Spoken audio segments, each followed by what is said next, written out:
আব্দুল কাদের জিলানী রহমাতুল্লাহ আলাইহি ইবাদত করতেছে। এত বড় ইবাদত গুজার আল্লাহর বান্দা ইবাদত করতেছে, হঠাৎ করে গোপন থেকে, গভীর থেকে, আড়াল থেকে আওয়াজ দেয়, এই আর ইবাদত করা লাগবে না, কামিয়া হয়ে গেছে। কি রে, এই জায়গায় তো কেউ নাই, এটা বলার মতো। বড় আলেম, বড় আবেদ, আমগো ইলম আছে আমল নাই, কারো আমল আছে ইলম নাই। বড় আবেদ ইলম। আল্লাহর বান্দা ডাক দিয়া কয়, দূর হয়ে যা শয়তান, দুনিয়ার জমিনে ইবাদত করা বান্দার শেষ হইতে পারে না। মৃত্যুর আগ পর্যন্ত বান্দার ইবাদত চলবে, তোর মতন শয়তান বাধা দিতে পারবে না। ডাক দিয়া কয়, কি রে, তোর ইলমে তোরে বাঁচাইছে, নাউজুবিল্লাহ, কিসে বাঁচাইছে? আল্লাহর ওলি ডাক দিয়া কয়, আমার ইলম আমারে বাঁচাই নাই, তুই আরো একটা ধোঁকা আমারে লাগাই দিলি। আমার মালিক, আমার আল্লাহ আমাকে তার কুদরত দ্বারা বাঁচিয়েছে, বলেন সুবহানাল্লাহ। ক্বালা আনা খায়রুম মিনহু খালাকতানি মিন নার। যুক্তি দেয় আল্লাহ, খালাকতাহু মিন নার, আমার তো ওই আগুন দিয়ে বানাইছেন যেটা উপরে যায়।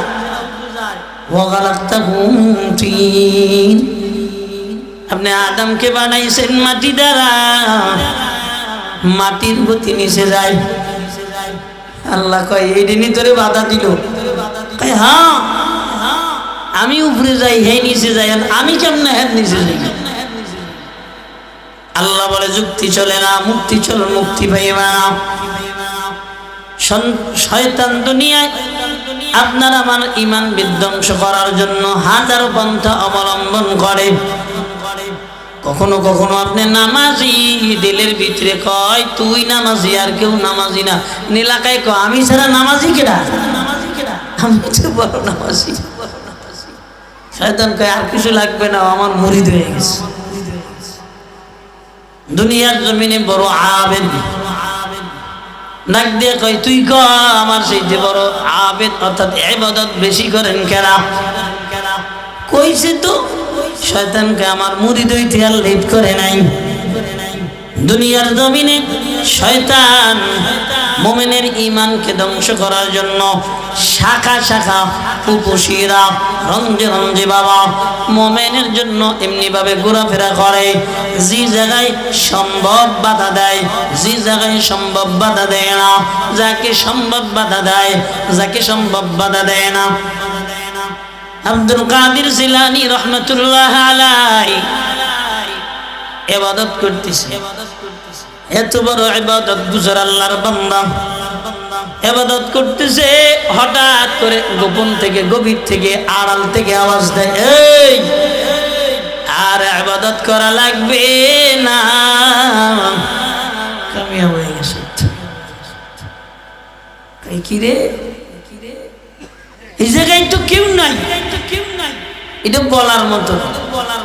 বড় আলেম, বড় আবেদ, আমগো ইলম আছে আমল নাই, কারো আমল আছে ইলম নাই। বড় আবেদ ইলম। আল্লাহর বান্দা ডাক দিয়া কয়, দূর হয়ে যা শয়তান, দুনিয়ার জমিনে ইবাদত করা বান্দার শেষ হইতে পারে না। মৃত্যুর আগ পর্যন্ত বান্দার ইবাদত চলবে, তোর মতন শয়তান বাধা দিতে পারবে না। ডাক দিয়া কয়, কি রে, তোর ইলমে তোরে বাঁচাইছে, নাউজুবিল্লাহ, কিসে বাঁচাইছে? আল্লাহর ওলি ডাক দিয়া কয়, আমার ইলম আমারে বাঁচাই নাই, তুই আরো একটা ধোঁকা আমারে লাগাই দিলি। আমার মালিক, আমার আল্লাহ আমাকে তার কুদরত দ্বারা বাঁচিয়েছে, বলেন সুবহানাল্লাহ। আমার মালিক আমারে বাঁচিয়েছে। শয়তানের ধোকায় পড়া যাবে? কথা বল, যাবে? ঈমানকে মজবুত বানান লাগবে। ডাইনে শয়তান কি টিভি টিভি রূপে শয়তান, সামনে শয়তান, কি রূপে শয়তান, মোবাইল রূপে শয়তান, বামে শয়তান, কি রূপে শয়তান, নারী রূপে শয়তান, পিছনে শয়তান, কি রূপে শয়তান, কয় অর্থের রূপে শয়তান। চারদিক শয়তানের আবিষ্টন করে রেখেছে বাবা। এজন্য দুনিয়ায় নিজেকে ঈমানওয়ালা বানাও, নিজের ঈমান ভালো, সব ভালো হয়ে যাবে। ঈমান ভালো হবে না, কিচ্ছু ভালো থাকবে না। কয় কেন? কয় দুনিয়ার জমিনে বান্দা চোখ নাই, চলার জন্য দেখে না, চোখ নাই, সৌন্দর্য বোঝে না। দুনিয়ার জমিনে যে কোনো সময় অ্যাক্সিডেন্ট করে, যে কোনো সময় গাড়ির নিচে পড়ে। ঠিক কোনো বান্দার ঈমানের পাওয়ার যখন নষ্ট হয়ে যায়, ওই বান্দা যে কোনো সময় বেঈমানের দপ্তরে নামতে উঠে দেয়। বলেন ঠিক কিনা? যে কোনো সময়।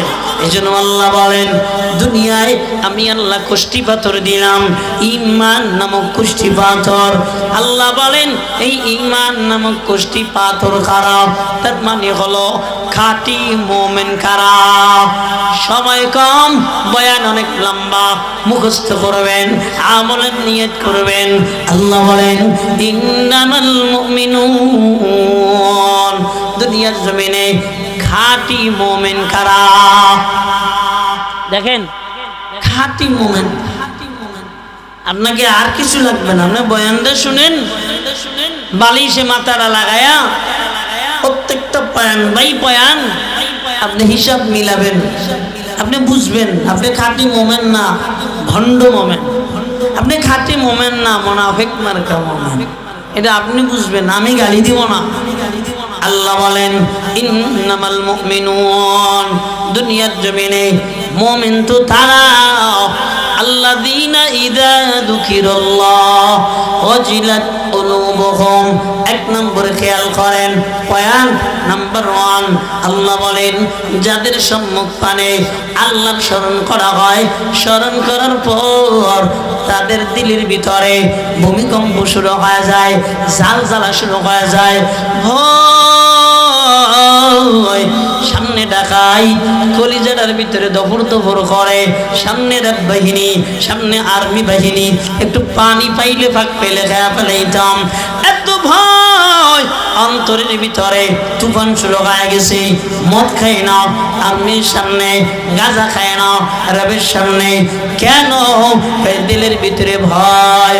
আল্লাহ কি বলেন খাঁটি মুমিন ওই বান্দা, যেই বান্দা দুনিয়ায় আমার স্মরণ শোনার সঙ্গে সঙ্গে দিলের ভিতরে ভয় সৃষ্টি হয়ে যায়, কম্পমান সৃষ্টি হয়ে যায়। এর প্রতিক্রিয়া কি হয়? প্রতিক্রিয়া হলো ও দুনিয়ার বাবারা, আল্লাহ বলেছেন দুনিয়ার জমিনে চোখের জিনা করবা না, কানের জিনা করবা না, হাতের জিনা করবা না, পায়ের জিনা করবা না, হারাম খাবা না, দুনিয়ার জমিনে মিথ্যা কথা বলবা না। এই দুনিয়ার জমিনে রে বাবা জাহান্নাম কি ভয় করো? এই দুনিয়ার জমিনে সব ধরনের সুদের খাতায় নাম লেখা বন্ধ করে দাও। আল্লাহ বলেছেন এই কথা বান্দা যখন দিলের ভিতরে কানের ভিতরে শুনবে, সঙ্গে সঙ্গে প্রতিক্রিয়া হলো বান্দা গুনাহ ছেড়ে দিবে। একটু চিল্লায়া বলেন কার ভয়? আরো জোরে আওয়াজ দিয়ে বলেন কার ভয়? দুই হাত জাগান, বেয়াদবি নেবেন না। অনেকদিন তো ওয়াজ শুনেন না, নতুন নতুন ওয়াজ চলতেছে। একটু চিল্লায়া বলেন আল্লাহ। আরো জোরে ডাক দেন আল্লাহ। জি, এভাবে ডাক দিলে আপনার দিলের ভিতর থেকে ময়লা দূর হয়ে যাবে। এভাবে ডাক দিলে গুনাহ মুক্ত হয়ে যাবেন। আল্লাহরে ডাক দিয়ে কেউ সুদ খায় না, আল্লাহরে ডাক দিয়ে কেউ ঘুষ খায় না, আল্লাহরে ডাক দিয়ে কেউ মিথ্যা কথা বলে না। এ হলো এই দুনিয়ার জমিনে আল্লাহর কোরআনের মুজিজা। যেগুলো এই আকাম কুকাম করে সব বিল্ডিং এর আড়ালে, কথা কান না খান। যারা আল্লাহরে ডাকে তারা করে না। কেন করে না? কই স্মরণ তো আল্লাহর হয়ে গেছে।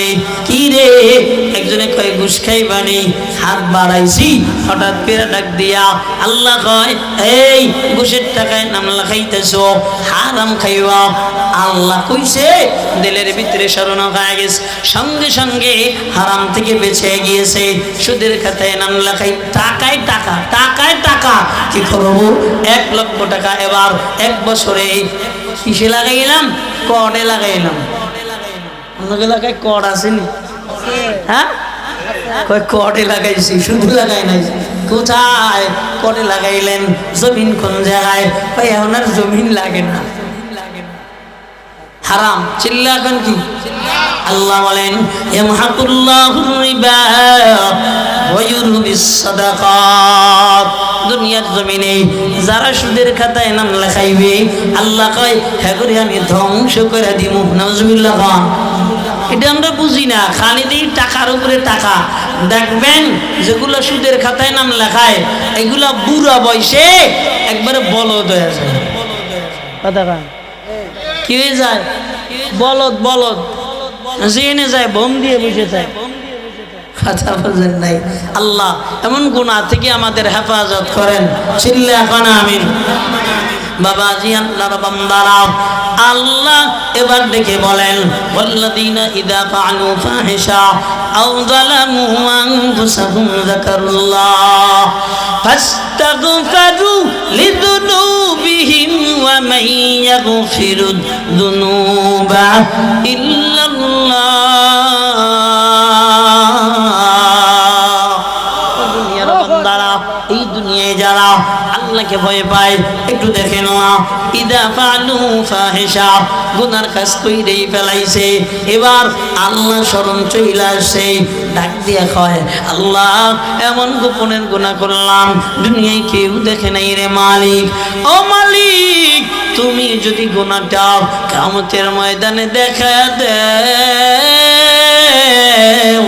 আমার বিবি দেখবে আমি এমন সিনার গুনাহ করেছি, আমার ছেলে দেখবে, আমার মেয়ে দেখবে, আমার পাড়াবর্তীবাসী দেখবে। ও মালিক, এবার বান্দা যখন আল্লাহকে স্মরণ কইরা তওবা করে, আল্লাহ ডাক দিয়া কয় আমি আল্লাহ তার জিন্দেগীর সব গুনাহগুলা মাফ করে দেই। বলবেন না সুবহানাল্লাহ? এই জন্য খাঁটি মোমেন তো ওই বান্দা আল্লাহর স্মরণ শুনছে, দিলের ভিতরে ভয় শুরু হয়ে গেছে। দেখবেন কিছু কিছু ময়দান, মাহফিলের ময়দান, অনেক বান্দারা গলা কাটা মুরগির মতন ছটফট ছটফট করে, আবার অনেক বান্দা হাসি ঠাট্টা করে। আল্লাহ ডাক দিয়া কয় বুঝবি না, এটা খাঁটি মোমেন, এটা মুনাফিক না। এই জন্য 1 নম্বর গুণ হলো আল্লাহর স্মরণ। যখন স্মরণ চলে আসবে, আল্লাহর স্মরণ যখন করা হবে, মুদ্রা কথা হলো, মূল কথা হলো বাবা এই বান্দা গুনাহ করবে না তো খাঁটি মুমিন, না হয় ভেজাল মুমিন। নাম্বার 2, আল্লাহ বলেন ওয়াইদা তুলিয়াত আলাইহিম আয়াতুহু যাদাতুহুম ঈমানা। খাঁটি মুমিনের 2 নম্বর গুণ হলো আল্লাহ বলেন দুনিয়ার জমিনে যখন কোরআন তেলাওয়াত তার সম্মুখ পানে করা হয়, ঈমানের পাওয়ার বেড়ে যায়। সুবহানাল্লাহ। কিসের পাওয়ার বাড়ে? কিসের কারণে? কোরআন তেলাওয়াতের কারণে। একদল বাবাজিরা আছে নিজে কোরআন জানে না, পীর সাহেবও কোরআন শরীফ জানে না।